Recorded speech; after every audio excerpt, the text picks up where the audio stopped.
đã không còn người yêu hỡi. Ngày xưa ấy đôi ta bên nhau không rời, ngồi trên cát nhìn biển đêm, hát vu vơ mấy câu tình ca.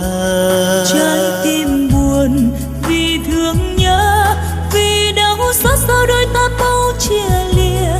Đời giống bão nhiều đắng cay, cuốn trôi màu biết đâu tình nồng. Thì thôi em đừng mong nhớ, đừng thương tiếc chi thêm đau lòng. Tình chúng ta đã phôi pha, em và anh mỗi người một nơi. Ngồi nơi đây mình đơn côi, vầng trăng khóc sao rơi sông dài.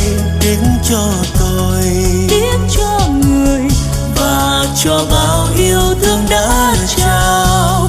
Gió đông buồn không chỉ người, vì anh biết nào ai muốn mai sau chia ly đôi đường.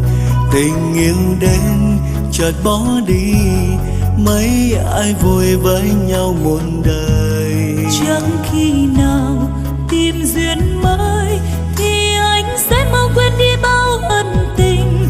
Và em chúc người mới quen sẽ bên anh, yêu anh thật lòng. Thì thôi em đừng mong nhớ, đừng thương tiếc chi thêm đau lòng. Tình chúng ta đã phôi pha, em và anh mỗi người một nơi. Ngày mai sau dù gặp nhau thì xin hãy cho nhau một lời, để không quên những êm đềm mà tình yêu khi xưa đã trao giấc mơ đầu.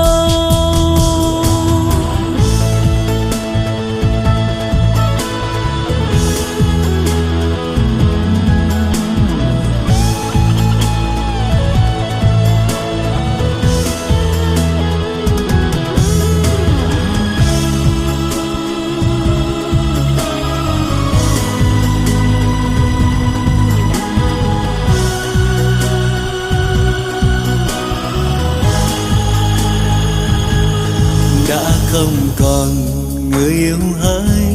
Ngày xưa ấy đôi ta bên nhau không rời, ngồi trên cát nhìn biển đêm, hát vu vơ mấy câu tình ca.